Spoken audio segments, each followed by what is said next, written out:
Ma'am, why am I not getting pregnant? Tell me 10 common causes of infertility. So the 10 common causes of infertility जो है उसको हम 3 parts में divide करेंगे. पहला पार्ट है फीमेल इनफर्टिलिटी, सेकेंड है मेल इनफर्टिलिटी एंड थर्ड है जिसमें दोनों रीजंस है, मेल एंड फीमेल फैक्टर्स है. तो पहले देखते हैं मेल के क्या रीजंस हो सकते हैं इनफर्टिलिटी के. First is ejaculatory problems. अगर इजैकुलेशन का कोई प्रॉब्लम है तो इनफर्टिलिटी हो सकता है. सेकेंड सीमेन पैरामीटर्स. सो सीमेन में अगर काउंट, मोटिलिटी और मॉर्फोलॉजी प्रॉब्लमेटिक है तो इनफर्टिलिटी हो सकती है. और थर्ड डीएनए फ्रैगमेंटेशन टेस्ट जो है, अगर वो डीएनए फ्रैगमेंटेशन ज़्यादा है तो भी इनफर्टिलिटी हो सकता है. फीमेल्स में हम जाएंगे तो सबसे इम्पॉर्टेंट है ओव्यूलेशन.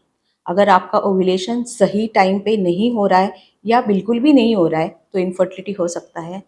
सेकेंड है यूट्रस का कॉज. जैसे inner lining of the uterus जो है, it is like a soil for the embryo. अगर उसका ग्रोथ सही नहीं है और थिकनेस कम है तो इनफर्टिलिटी हो सकता है. एंड सबसे इम्पॉर्टेंट जो है वो है tubes.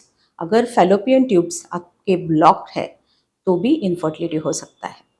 Now coming to the common factors, इसमें होता है stress. Females and male both में अगर बहुत ज़्यादा स्ट्रेस है तो इनफर्टिलिटी हो सकता है, because stress can lead to increase in levels of cortisol which impacts your fertility. Second है लाइफस्टाइल प्रॉब्लम्स. अगर आप दोनों पार्टनर्स स्मोक करते हो, अल्कोहल का सेवन ज़्यादा है तो आपको वो बंद करना होता है. This can also lead to infertility. Third is important, that is your exercise and diet. आपको रेगुलर एक्सरसाइज करना ज़रूरी है और आपका डाइट भी बैलेंस्ड होना बहुत ज़रूरी है. Coming to the last point which is called as unexplained infertility. इसमें मेल और फीमेल या कॉमन फैक्टर्स कुछ भी नहीं दिखाई देते but still you have infertility. This is called as unexplained.